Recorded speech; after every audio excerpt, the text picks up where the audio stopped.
So someone mentioned I should do a video showing all my basses, so here we go. So we got my number one. This is a 1972 Fender Jazz, and awesome bass, actually nice and lightweight. I upgraded it a few years ago, maybe about 4 years ago, with they actually have Norstrand noiseless vintage pickups.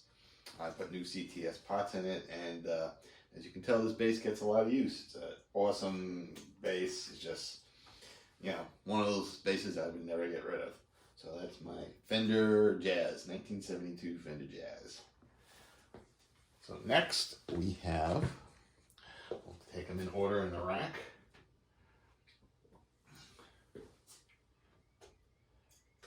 This is a 1979 Kramer DMZ 4001B, and that's Loki who's checking it out. These are incredible basses. The neck is made out of aluminum, and it sports a nice old Damasio P pickup. The switch, I believe, is a series parallel switch, but I always run it in the series mode, and it gives a really fat tone to it. And I recently replaced the bridge with a Hipshot kick-ass bridge. The bridge that came on it was an aftermarket bridge I go to, but the problem with it was a good bridge, but I couldn't get the intonation right. I needed something a little bit with a longer for the intonation adjustments. Great sounding bass. I've been using this bass quite a bit. You can see the wood inserts on the aluminum neck. A little on the heavy side, but not too bad. And yeah, I've just really been enjoying this bass. So that's my 1979 Kramer, and that's Loki crying in the background. Next we have, this is a kind of a rare one. You don't see these too often. This is a 2003 Fender American Deluxe Zone. This was when Fender was trying to get into a little bit more exotic basses, when Fender was actually doing some great stuff, unlike what they're doing now. Incredible bass. It features a quilted maple, bookneck quilted maple top, with a little bit of walnut on an older body, and also has book match on the back. It has a custom preamp, or preamp made specifically for this bass. It's a 18-volt preamp and a 3-band EQ on it, the Fender Schaller tuners, and custom Fender humbucking pickups, again made specifically for this bass. And I did a little upgrade. I put a Hipshot bridge on it, replacing the standard Fender type bridge. Gives it a little bit more punch. And nice and light, really great, versatile bass. So that's my Fender Zone.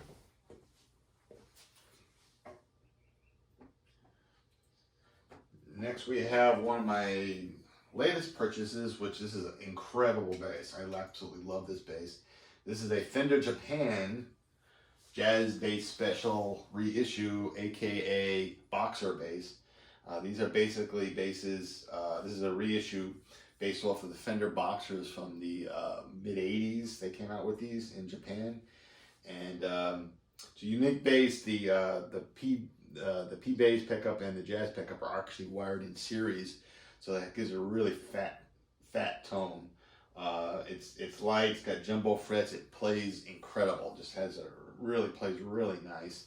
I did replace the stock Fender bridge with a Japanese Goto bridge, and it also has Goto tuners on it, and just a great all-around bass. I love playing this bass. This was definitely one of my best purchases I made in a long time. So it's the Fender Boxer bass.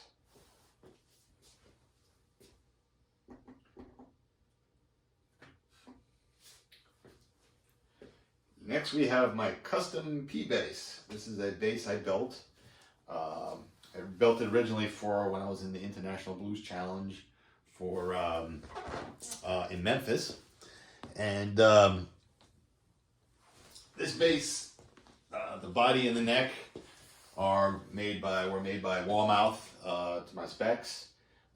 Maple neck with a maple fretboard, flame maple on top of swamp ash. Has a North Strand pickup and also the Hipshot kick-ass bridge on it. Sadowski knobs. And this bass really has it's one of the best sounding P basses I've ever played. It's got a jazz profile neck on it, and it's just a good looking bass. And again, I kind of modeled it off of a 72 Fender Telly bass.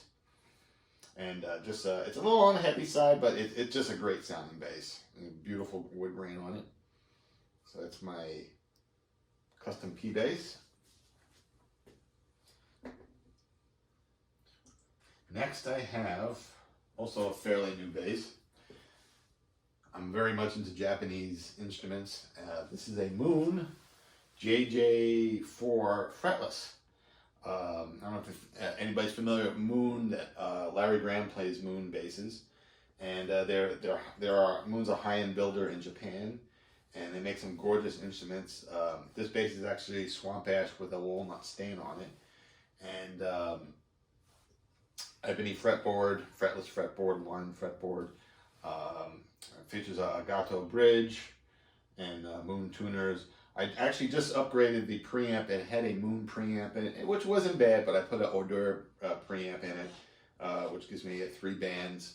And great, I love those preamps. But as far as this bass goes, really nice tone to it. And, incredible Japanese quality. You can't beat the quality of Japanese instruments. And you don't see a lot of Moons in this country. Again, they're primarily made in Japan. They don't have any resellers here in the States. So that's my Moon fretless. I believe this is a mid-2000s. I'm not 100% sure of the year, but I think that's about when it was made. So that's my Moon fretless.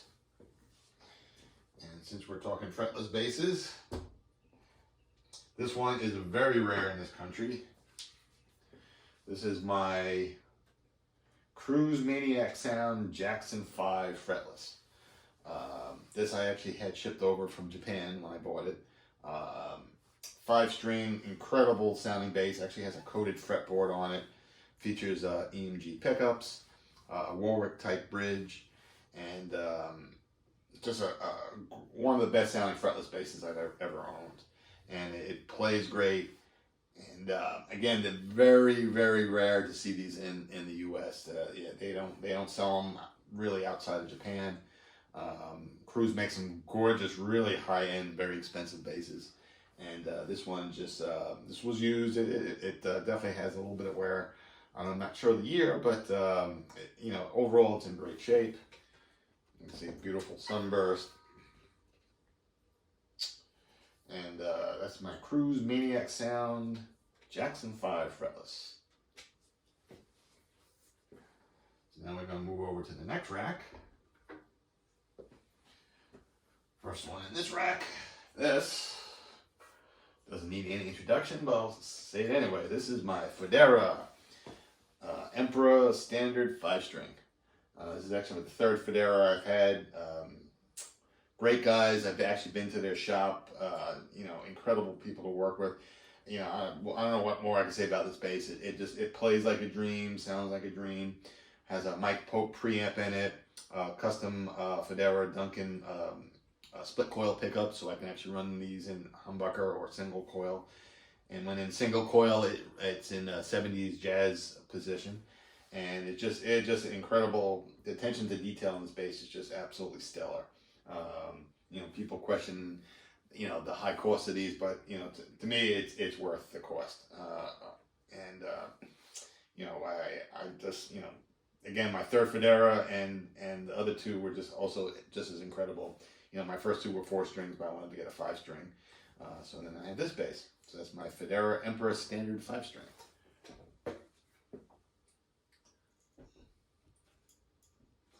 The next is also a Warmouth. This is a Warmouth Mooncaster, which is basically modeled off of the Fender Starcaster, I think it was, bass. And it's a 32 scale, it's a medium length scale length on it. I didn't build this bass. I actually bought it off a guy in the Midwest who does a lot of Americana and folk music, and he built this, and then he had built another one, and I ended up buying this from him. But it's a gorgeous bass. It has a roasted maple neck. I have a custom truss rod cover on it with ebony inlay and ebony fretboard with the bound neck. Again, it's a roasted maple neck. And this is unique to the figured mahogany top. It's a semi-hollow, as you can see, and bolt-on neck, and has TV Jones pickups. Also a hip shot bridge on it, and I have a Rotosound flat wound strings on it, and it really kills a nice kills it as far as like a nice thumpy but punchy mellow type tone. You know, great for blues or doing acoustic stuff. It's just an awesome sounding bass, and just beautiful. So that's my Moormouth Mooncaster. The next bass I got, before I'll pull it out, specifically for a certain gig I do that's outdoors, and they have really bad lighting, and when it gets dark, I always have trouble seeing my bass. So I got this bass to kind of solve that problem. Yes, this is clear. This is I call it a Chan Armstrong bass. It's basically a Chinese knockoff of an old Dan Armstrong Ampeg bass. The body's made out of acrylic, lucite. I don't know, they have all different names for it. It's a nice clear body, really well made bass. Nice fretwork. It's also a medium scale. I believe it's like I think this is also a 32-inch scale on it. Came with a nice bridge. The body is beautifully made. But the cool thing about this bass is I can see myself at night with this puppy. So yeah, it's definitely pretty cool. The two downsides to this bass is, well, it is friggin' heavy. This thing is a boat anchor. I got a really wide strap, and when I use this thing, and it's definitely I think it's about 11.5 pounds. And yeah, it's definitely a real heavy bass, but cool. I get a lot of comments on it when I use it. Again, it's also got some LEDs in the body too, so pretty cool. This is my Chan Armstrong, I call it. So that's that bass. And my newest bass I just got is this ESP TL4.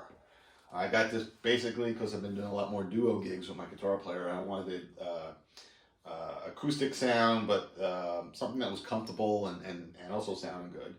And this bass really fits the ticket perfect.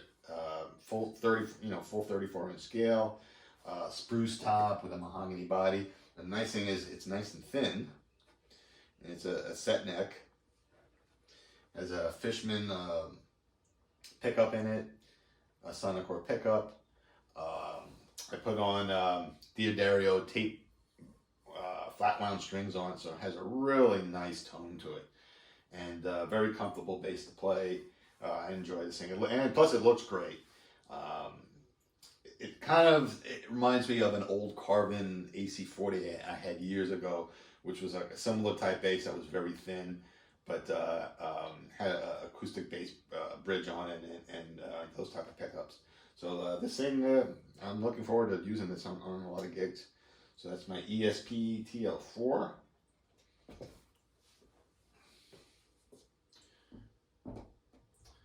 Then we got my full-size acoustic bass guitar. This is an Ibanez, I'm not sure the number on it, the model number.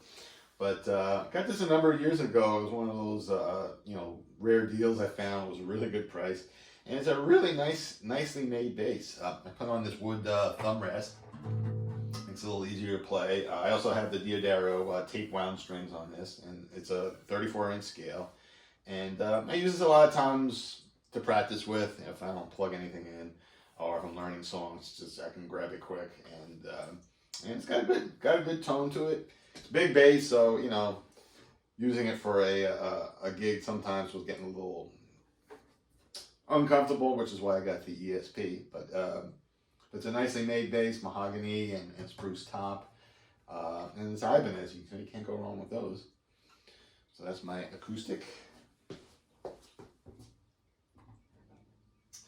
Then I have, hanging up on my wall, a bass that shrunk in the wash. You can see this? Yeah.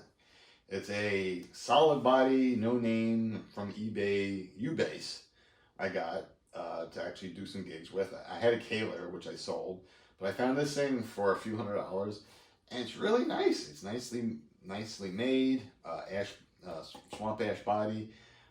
Put Aquila Thunder Brown strings on it, so it sounds great. I also put the thumb rest on it. It's active, actually. It has an active preamp in it, and it really nails an upright tone great. So yeah, so that's my Ubase.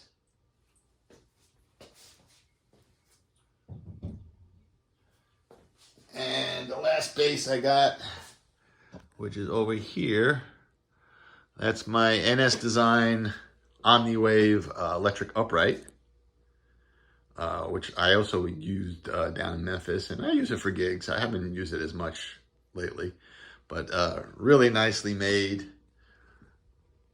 easy to play. It's actually 34-inch scale. It's not the same scale as a regular upright, so it's really easy to play, and really nails a really nice upright tone.